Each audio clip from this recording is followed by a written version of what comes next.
أعوذ بالله من الشيطان الرجيم بسم الله الرحمن الرحيم لا جناح عليهن في آبائهن ولا أبنائهن ولا إخوانهن ولا أبناء إخوانهن ولا أبناء أخواتهن ولا نسائهن ولا ما ملكت أيمانهن واتقين الله إن الله كان على كل شيء شهيدا صدق اللہ العظیم۔ سورہ احزاب کی آیت نمبر 55 ہے۔ یہ تیسرا دن ہے آپ حضرات اس آیت کو سن رہے ہیں۔ آیت کا ترجمہ ہے، نبی صلی اللہ علیہ وسلم کی بیویوں کے لیے اپنے اپنے باپ کے سامنے بے پردہ آنے میں کوئی گناہ نہیں ہے، نہ اپنے بیٹوں کے سامنے، نہ اپنے بھائیوں کے سامنے، نہ اپنے بھتیجوں کے سامنے، نہ اپنے بھانجوں کے، نہ اپنی میل جول والی عورتوں کے سامنے، نہ اپنی کنیزوں کے سامنے آنے میں کوئی گناہ ہے۔ اور اے خواتین، تم اللہ سے ڈرتی رہو، یقین جانو کہ اللہ جل جلالہ ہر بات کا مشاہدہ کر رہا ہے، ہر جگہ حاضر ناظر ہے۔ گزشتہ کل بھی کافی باتیں آپ حضرات کی خدمت میں آئیں اور یہ والی باتیں آ رہی ہیں سامنے کہ ہمارا جو مذہب ہے، مذہب اسلام، قیامت تک باقی رہنے والا مذہب ہے، اور اس میں جیسے عین گناہ حرام ہے تو سبب گناہ بھی حرام ہے۔ پھر سبب کی تفصیل آپ حضرات سن رہے ہیں۔ اسی میں دو چھوٹی چھوٹی باتیں رہ گئی تھی تو فائدے سے خالی نہیں ہوگی، آپ کے سامنے انشاءاللہ آئیں گی تو فائدہ ہوگا۔ جیسے کہ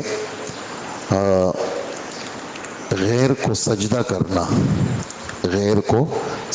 کرنا یہ عین گناہ ہے، لیکن اس کے جو اسباب ہیں شریعت نے اس سبب پہ بھی کڑی نظر رکھی اور اس کو بھی ناجائز قرار دے دیا۔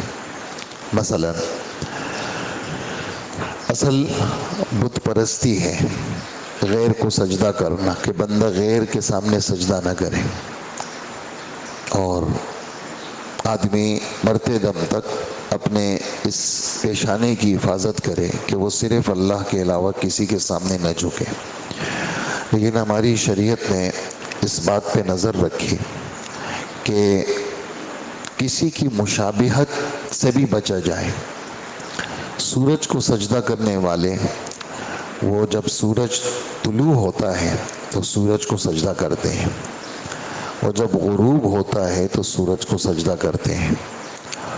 تو اللہ جل جلالہ نے اپنے نبی کے واسطے سے حکم دیا کہ بالکل جب سورج نکل رہا ہو تو سجدہ حرام ہے، نہیں کرو گے سجدہ۔ جیسے اس وقت ابھی 5:52-53 پہ وقت شروع ہو جائے گا اور 10-12 منٹ تک کاجی سجدہ نہیں کر سکتے، اور اگر کوئی نماز پڑھ بھی رہا ہو تو ہمارے امام صاحب فرماتے ہیں جیسے سورج نکلنے لگے تو نماز باطل ہو جائے گی۔ ایسا نہیں ہے کہ ناقص ہو جائے گی، باطل ہو جائے گی، ختم ہو جائے گی نماز، اور آپ نماز توڑ دیں، جب سورج نکل جائے پھر آپ نماز پڑھیں۔ اسی طرح غروب کے وقت میں بھی منع کیا کہ جب سورج ڈوب رہا ہو۔ کیوں منع کیا؟ تاکہ اس مذہب کے ماننے والوں کی ان لوگوں کے ساتھ مشابہت نہ ہو جو لوگ سورج کو سجدہ کرتے ہیں، اور یہ چیز جو شریعت منع کر رہی ہے اس وجہ سے منع کرتی ہے کہ یہی چیز بعد میں جا کر کے کہیں شرک کا سبب نہ بن جائے، آدمی مشرک نہ بن جائے۔ تو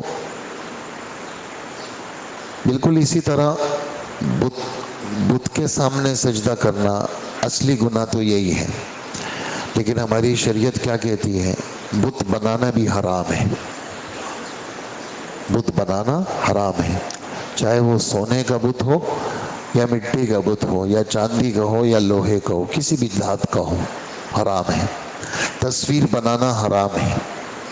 بظاہر تو ایسا لگتا ہے بھئی ہم کہاں مشرک بنیں گے، لیکن شریعت جس چیز کا حکم دیتی ہے اس کے اندر شریعت کی نظر یہ قریب پہ نہیں پڑتی، شریعت کی نظر دور پہ پڑتی ہے، اس وجہ سے اس کو بھی کیا کر دیتی ہے، حرام قرار دیتی تھی۔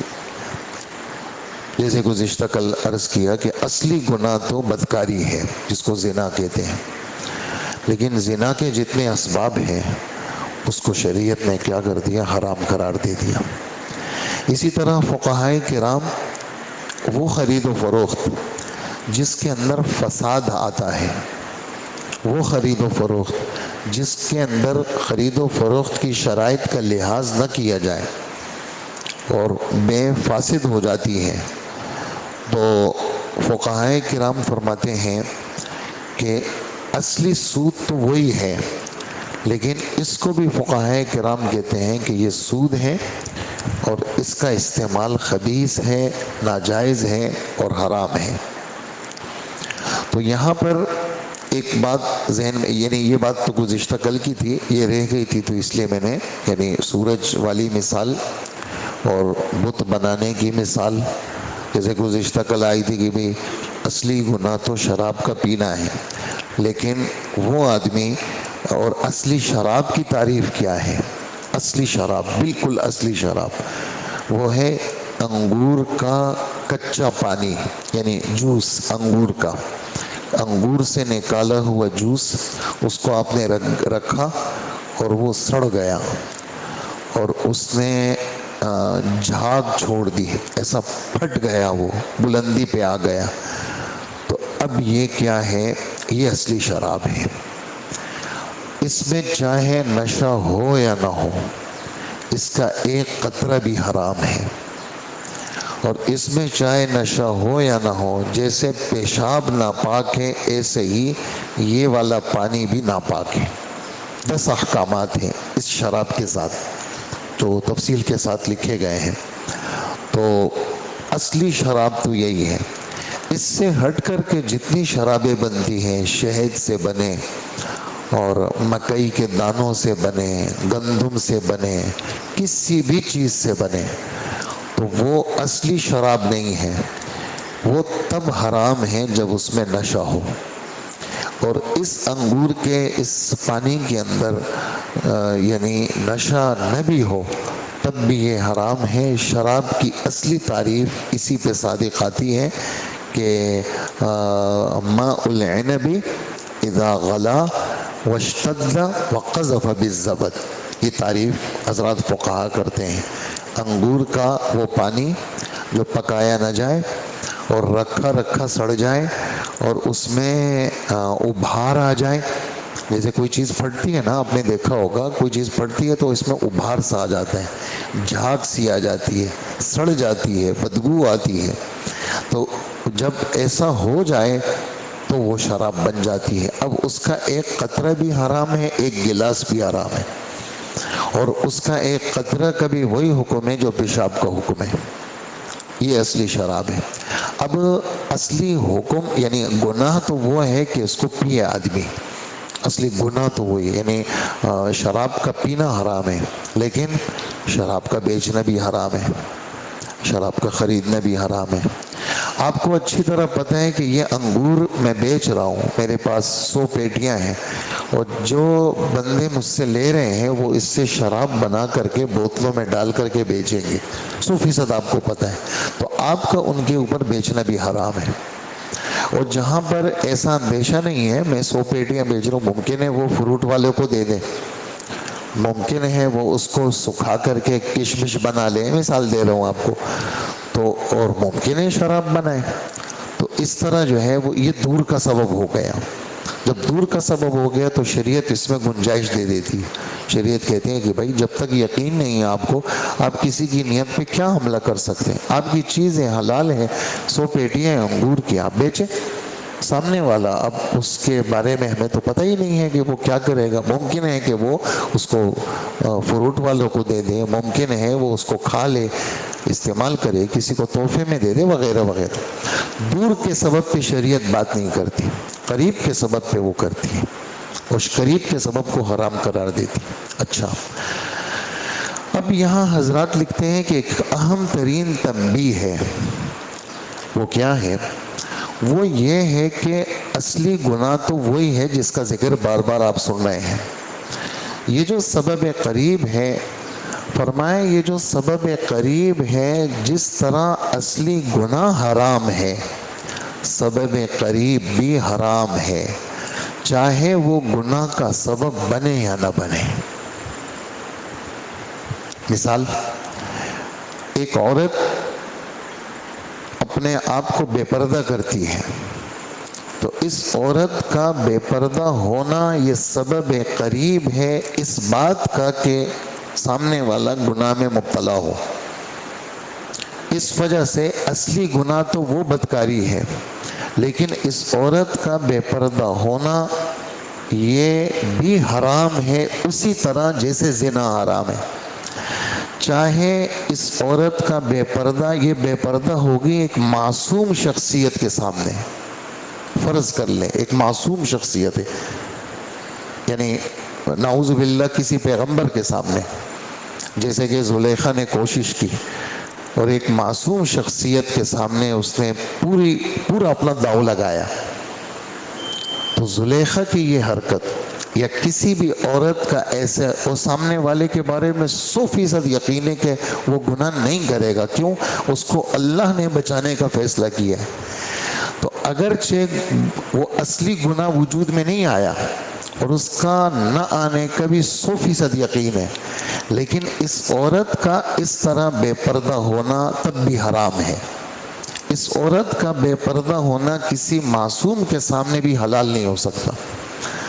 یا وہ آدمی جس کو 100% کنٹرول ہو کہ وہ گناہ نہیں کرے گا اور وہ گناہ سے بچ جائے گا، پھر بھی اس عورت کا اس کے سامنے بے پردہ ہونا حرام ہے. بات سمجھ میں آ رہی ہوگی، ایسا کوئی مشکل مضمون نہیں ہے.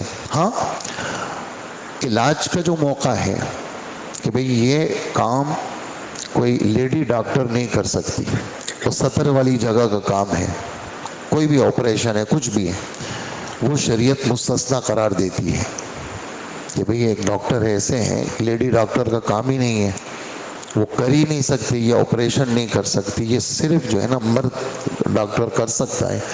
تو اس کے لیے پھر وہ سطر والی جگہ اس ڈاکٹر کے سامنے کھولنا جائز ہو جاتا ہے، لیکن وہ بھی اتنی مقدار میں جس مقدار میں جگہ وہ ہو، مسئلہ ہو.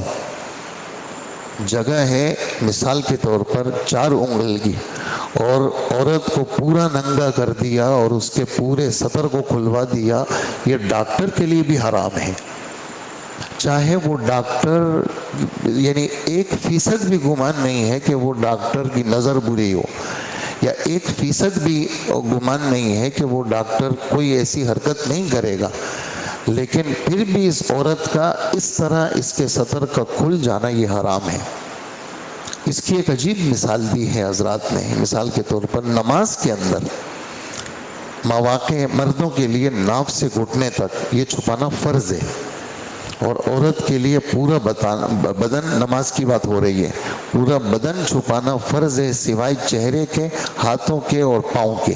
یہ نماز کی بات ہو رہی ہے، عام پردے کی بات نہیں ہو رہی. ایک آدمی جو ہے وہ کیا کرتا ہے، بالکل اندھیرا ہے، ایک فرد بشر نہیں ہے وہاں پر، اندھیرا ہے یا بالکل خالی کمرہ ہے، اور وہ کیا کرتا ہے، بغیر کپڑوں کے نماز پڑھتا ہے. تو اس کی نماز نہیں ہوگی. بھئی کوئی بھی نہیں دیکھ رہا، کوئی نہ دیکھے، لیکن اس کا سطر چھپانا فرض ہے، کوئی بھی نہیں دیکھ رہا، اس عورت کا اپنے آپ کو چھپانا فرض ہے. تو جو علاج کے موقع ہیں وہ کیا ہیں، وہ مستثنیٰ ہے اس سے. لیکن یہ والا جو حکم ہے، یہ جس وقت سے مذہب آیا ہے، جس وقت سے مذہب یعنی اللہ کے رسول پہ یہ آیت اتری ہے، اس وقت سے لے کر قیامت کے دن تک یہ حکم ایسے ہی رہے گا. حالات اور اوقات کی تبدیلی سے، حالات اور اوقات کی تبدیلی سے اس حکم کے اندر ایک ذرہ برابر فرق نہیں آئے گا. میں نے آپ کی خدمت میں گزشتہ کل ایک مثال دی تھی سور اور خنزیر کی، کہ اس کا بال بھی حرام، اس کا گوشت بھی حرام، اس کی کھال بھی حرام، اس کی ہڈی بھی حرام، اور حرام کیسی؟ حرمت لعینہ ہی ہے. عین کا کیا مطلب؟ اس کی ذات حرام ہے. جیسے پیشاب ہے، آدمی کچھ بھی کر لے، جتنے بھی فلٹر کی مشین لگا لے، پیشاب کو فلٹر نہیں کر سکتا. آدمی کچھ بھی کر لے، وہ پخانے کو پاک نہیں کر سکتا. کیوں؟ اس کی ذات حرام ہے. اس کی تو اسی طرح خنزیر کی ذات حرام ہے. تو اگر کوئی شخص یہ کہے کہ جی پیغمبر کے زمانے میں اس لیے حرام ہوا کہ اس زمانے میں خنزیر جو ہے نا گندگی کھاتے تھے، تو اب تو بڑے اچھے اچھے فارم بن گئے ہیں اور ان کو پانی بھی صاف ملتا ہے، ان کو چارہ بھی صاف ملتا ہے، لہٰذا آج کے دور کے اندر خنزیر کو حلال ہونا چاہیے، اس لیے کہ وہ سارا سسٹم کیا ہے؟ وہ بالکل صاف ستھرا ہے. تو اوقات اور حالات کی تبدیلی سے جو چیز حرام ہو گئی ہے وہ کسی صورت میں بھی حلال نہیں ہو سکتی. تو خلاصہ اس بات کا خلاصہ کیا نکلا کہ ایک تو عین گناہ ہے جس کو زنا کہتے ہیں، وہ تو حرام ہے، لیکن اس کا جو سبب قریب ہے وہ بھی اسی طرح حرام ہے جس طرح عین گناہ حرام ہے. اس کی یہ ساری تفصیل اس کی آگے. اچھا، ایک دوسرا درجہ پردے کے چھوڑنے کا، دوسرا درجہ پردے کے چھوڑنے کا یہ ہے کہ گھر کی چار دیواری میں ایک عورت ہے، ٹھیک ہے، لیکن گھر کی چار دیواری سے وہ باہر نکل رہی ہے، اس کے لیے حکم ہے، آگے بات آ رہی ہے، اور یہ بات بھی آپ کے ذہن میں ہونی چاہیے کہ جی پردے کا حکم کہاں ہے. آپ سے کوئی سوال کر سکتا ہے، آپ کہیں گے کہ پردے کے بارے میں 7 آیتیں، 7 آیتیں نازل ہوئی ہیں. 3 آیتیں سورہ نور میں ہیں 18واں پارہ، اور 4 آیتیں سورہ احزاب میں ہیں 22واں پارہ.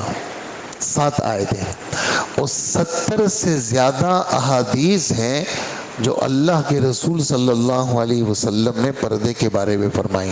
یہ ہمارے ذہنوں میں یہ بات پختگی کے ساتھ ہونی چاہیے، ورنہ لوگ کہتے ہیں کہ اپنی طرف سے آپ باتیں کرتے ہیں، پردے کا کوئی حکم نہیں ہے. قرآن پاک کی 7 آیتیں اور احادیث مبارکہ 70 سے زیادہ وہ پردے کی بارے میں ہمارے نبی نے فرمائی ہے. تو ایک ہے گھر کی چار دیواری ہے، تو گھر کی چار دیواری ہے، میرا شوہر ہے، گھر کی چار دیواری ہے، میرا بیٹا ہے، گھر کی چار دیواری ہے، میرا سسر ہے، گھر کی چار دیواری ہے، میرا بھانجا ہے، میرا بھتیجا ہے. لیکن یہ عورت گھر سے کسی ضرورت کے لیے باہر نکلتی ہے تو حکم کیا ملا کہ برقع اوڑھ لو، لمبی چادر لے لو، تاکہ غیر محرم کی نظر تم پہ نہ پڑے. تو اس کا حکم جو آیا ہے، یہ والا حکم کہا کہ یہ اپنے آپ کو غیر کی نظروں سے بچاؤ. کب بچاؤ؟ تاکہ فتنے کا اندیشہ نہ ہو. اگر فتنے کا اندیشہ ہے تو اس صورت کے اندر آپ نے کیا کرنا ہے؟ اپنے آپ کو مکمل بچا کے رکھنا ہے. لیکن وہ پاک زمانہ جو اللہ کے رسول صلی اللہ علیہ وسلم کا پاک زمانہ تھا، اس کے اندر عورتیں مسجدوں میں آتی تھیں اور پردے کا حکم نازل ہو گیا تو پوری لپٹ کر کے آتی تھی.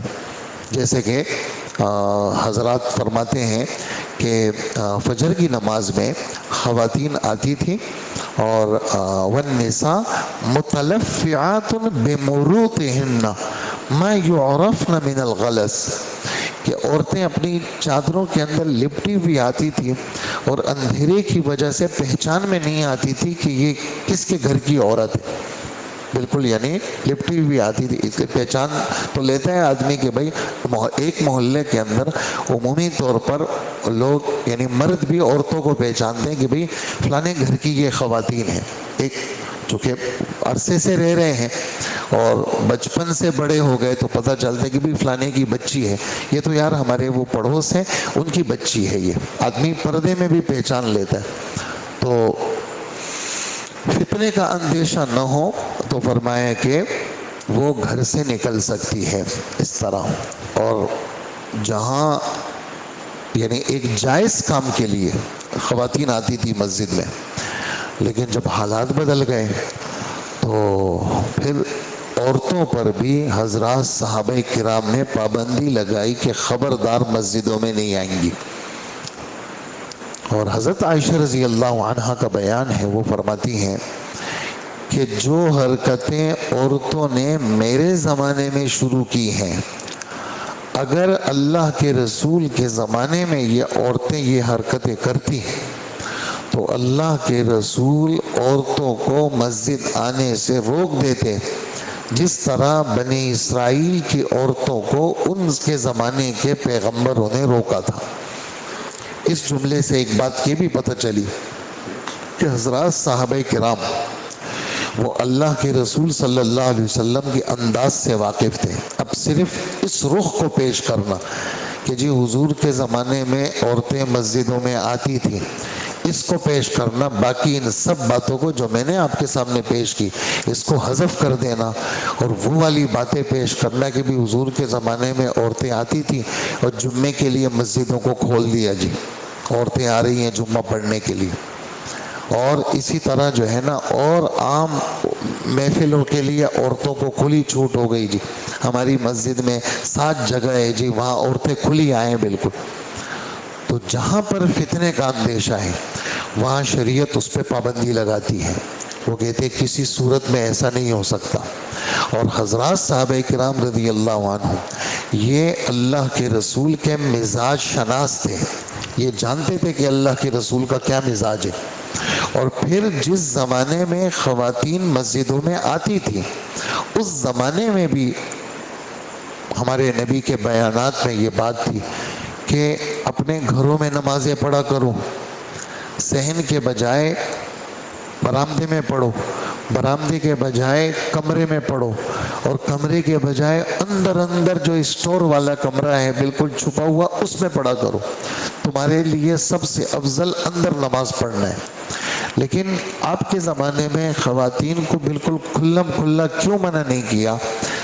تازہ قرآن اتر رہا تھا اور اللہ کے رسول کے تازہ بیانات چل رہے تھے. تو اس وجہ سے کہ جیسے مردوں کی ضرورت ہے دین، عورتیں بھی دین سیکھیں.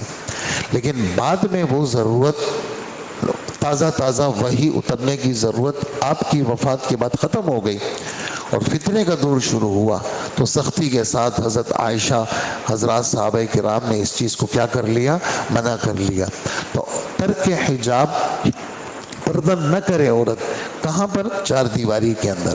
لیکن جہاں وہ باہر نکلے گی اس میں حکم آیا ہے کہ جی وہ عورت پردہ کرے گی، جس کی تفصیل آگے کی ایک تقریباً 4-5-6 آیتوں کے بعد وہ آیت آئے گی کہ نکلنے کے وقت جو ہے نا عورت کیا کرے؟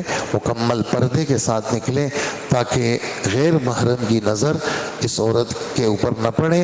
اور دیکھنے کے لیے یہ اپنی اس برقعے کے اندر یا اس چادر کے اندر ایک جگہ ایسی چھوڑ دے جس کی وجہ سے یہ راستے کو دیکھ سکے.